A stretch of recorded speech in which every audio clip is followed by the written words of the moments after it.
Hola mis amigos, how y'all doing today?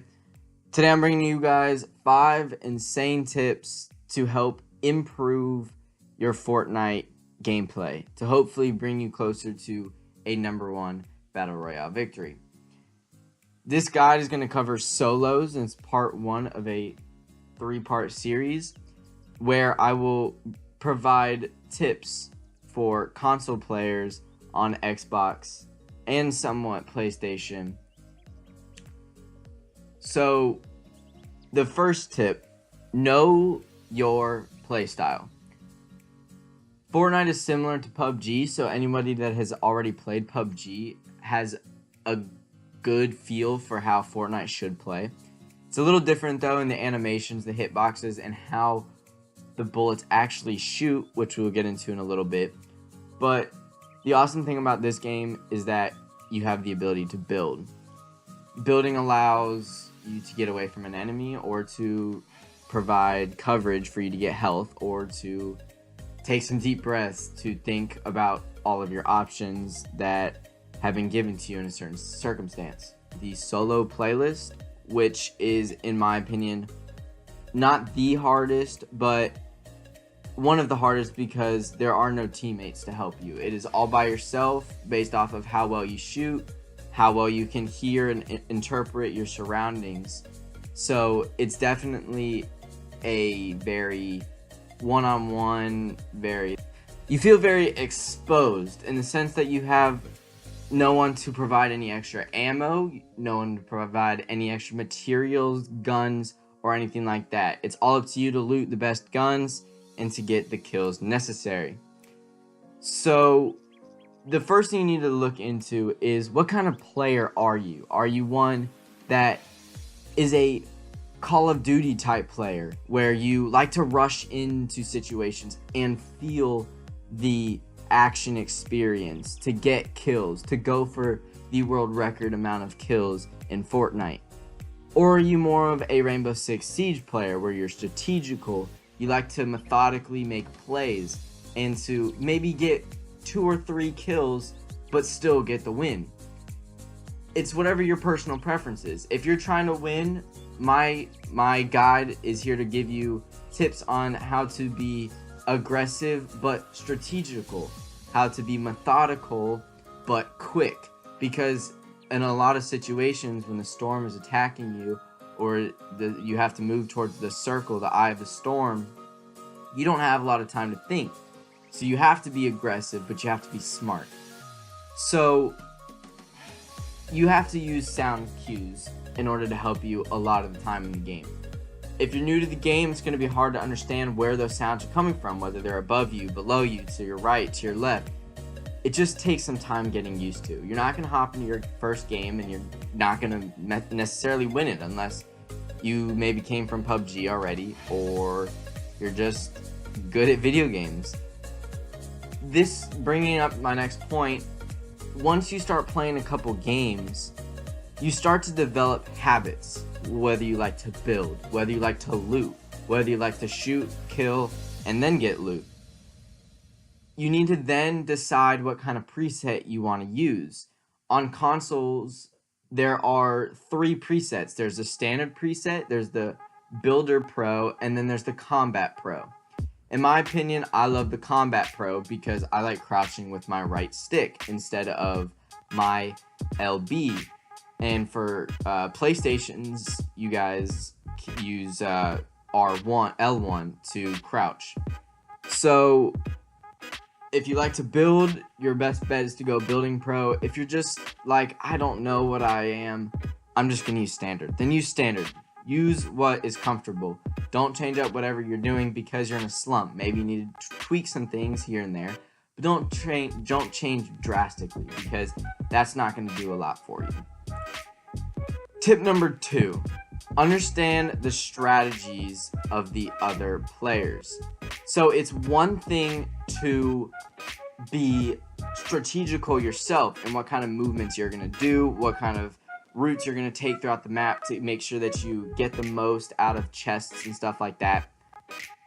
You have to understand how the other players are going to play, which is extremely important because The most important part of winning a Fortnite game is to outsmart your opponent. By far the hardest part of a Fortnite game is to survive the first 5 minutes of the game. It is an absolute bloodbath, and it's a bunch of bloodhounds running around looking for loot. And whether you're armed or not armed, you're most likely gonna die. So if you can make it out of that first 5-10 minutes of the game, you have a clear and hopeful shot for winning your very first, or to keep winning, Fortnite games. So what you want to do is, based off of how you like to play, whether you're aggressive or you're passive, is where you're going to want to drop out of your bus. If you're a passive player, you're going to want to drop away from named cities. Maybe fly a little further away from the bus. There's a trick that you can do when you're hopping out of the bus. If you spam A repeatedly, you not only gain altitude, but you gain a little bit of distance. So it makes it a lot easier to go further away from your bus and try to hit the outskirts of the island. Shown on screen right now is in fact one of my favorite places to go for solos. There are 3 houses right here, one on top of this mountain and 2 on the edge of the island. These 3 houses combined typically can have up to 6 chests, which is crucial in trying to get loot. Also, it's a very unknown area and you won't find a lot of people here, and if you do, it'll probably be one other person, which is better than going to Pleasant Park if you don't have the best accuracy, because then you don't have to deal with 12 other people. If you are an aggressive kind of player, one that does not like playing games that you only get about 2 kills in because you feel that it's boring, then go ahead and drop in named cities. Particularly if you want to have the best shot, do not jump out of the bus immediately onto your favorite city. Majority of the people that play the game will jump out in that first 5 seconds of the bus being launched. So try to prolong however long you can go in that bus and then hit a named city. But probably the best cities to get some of the best loot from experience is either Pleasant Park or Retail Row. If you're away from the storm, once the storm is settled, you have to try to run to that circle, or if you're already in the circle, you need to constantly be sure that you know where the next storm is going to be. 9 times out of 10, that storm is going to move within the middle of that current storm. So let's say the first storm formed, biggest storm, or the biggest eye of the storm. Right in that middle of that eye of the storm, it'd be the second storm, whether it's the entire second part of the eye or if it's just tips. But your best bet is to go to the middle of wherever that storm, the eye of the storm is, because then you are able to have the shortest distance from you to the next safe zone. While running to the safe zone, you always need to be aware of other players running to the storm. Players, when they're running to the storm in times of jeopardy, are not going to be looking out for players because they know that the storm is chasing them. So you need to understand that players like to stay within the storm. So try to always watch your 6, always watch your behind. Don't take anything for granted. Don't believe that there is not someone behind you. Just always stay on alert. Understand that in solos, it's a lot harder to develop flanks than it is in either duos or squads for the kills. Tip number 3, understand how bloom works. So bloom, in case you are unaware with the term, is how accurate your bullets are depending on where your gun is aimed, where your reticle is aimed. The higher the tier of the gun, the more accurate the gun is, therefore there's less bloom. So in a white or common AR, there is a lot more bloom the further away you are from an object or a player. That means that your bullets are not necessarily going to go where you're aiming. For example, scars are the most dominant because they have the least amount of bloom. The problem with this game, unfortunately, is that strafing left and right or jumping up and down drastically decreases your accuracy, unless you're using a shotgun because of the spread of the shells. There's a lot of bloom on shotguns because there's more bullets being shot out of the barrel of the gun, whereas in ARs, if you're constantly shooting rather than tapping your trigger, the bullets are going to be a little less accurate. So your best bet, unless they're really close to you, you do not want to hold down that trigger. You want to tap it and almost treat it as a burst. The scoped ARs for blue and purple are very inaccurate in strafing left and right. For scoped ARs, they're best treated as snipers without any damage fall off or range fall off. They shoot like lasers if they aren't moving and if you are not moving. But if they do end up moving and you're not moving, it's best to try to predict where that person is going to run rather than shooting right on top of them. So try to predict where they're going to run and then shoot the bullet right when they pass through your reticle. The same concept is a lot more drastic when using snipers, because snipers are the only legit gun in the game where you can physically see the bullets arc. The further away the sniper is away from an enemy, the more drop off is seen in the bullet. That means that if you're further away from an enemy, you need to aim higher than the actual person that you're aiming for to compensate for that arc the bullet will take. Same thing with if they're running in the opposite direction from where you're aiming, you need to predict where they will be and try to time up the best you can to where they will be from the time you fucking shoot. Trash. Get out of here, kid.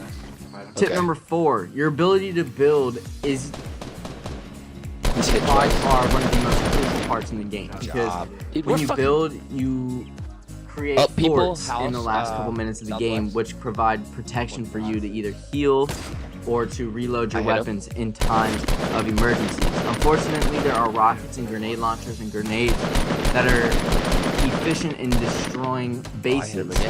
So a general guideline for what kind of materials to use and how to get it is as follows. Wood, or something. there are trees everywhere scattered throughout the game. Hey, keep a scar. Make sure that you're constantly hitting down trees. Aim for the blue circle that appears. It's like a crit spot for an obstacle that you're destroying, and you get more for hitting that crit. Wood is good in trying to run between locations, maybe from a supply drop to the eye of the storm, so that you're not getting shot from enemies, and you build up walls as you're running. They provide quick build times, but they don't have a lot of hit points, so they're very temporary. They're not good for long-term building. Stone is, in my opinion, the most versatile, the most important kind of material to have. It has a medium build time. It's slower than wood, but it's faster than metal, and it has more hit points than wood, and it's got less hit points than metal. For me, that is the best. Metal, in my opinion, is not the best kind of material to have. It's hard to come across, and it's loud when you build, and it takes a long time for it to actually build completely. And if it is able to be built completely, it does have a ton of hit points. So if you are trying to defend a territory, you have a feeling that the storm is going to move right on top of you. You know enemy players are going to be right on top of you. You have a lot of time to build. Go ahead and use metal, because metal will provide the best long-term fortress for your base. Tip number 5, the final tip. Work on accuracy. It's hard to practice accuracy in Fortnite because there are no custom games. The only real way that you can perfect your accuracy is to continually play Fortnite Pick up that sniper. In playing Fortnite games, you learn strategies from other players, whether you know it or not.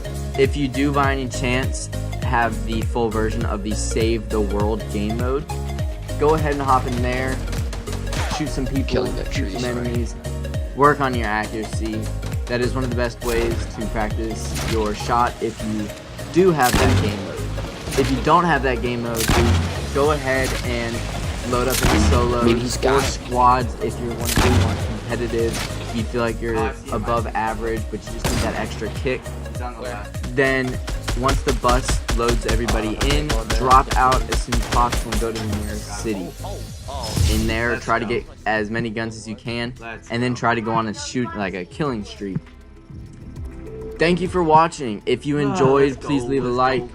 I know this is a different type of video. If you want to see more, the other 2 parts, comment below. And if I missed anything else, be sure to comment and spread the word to other people.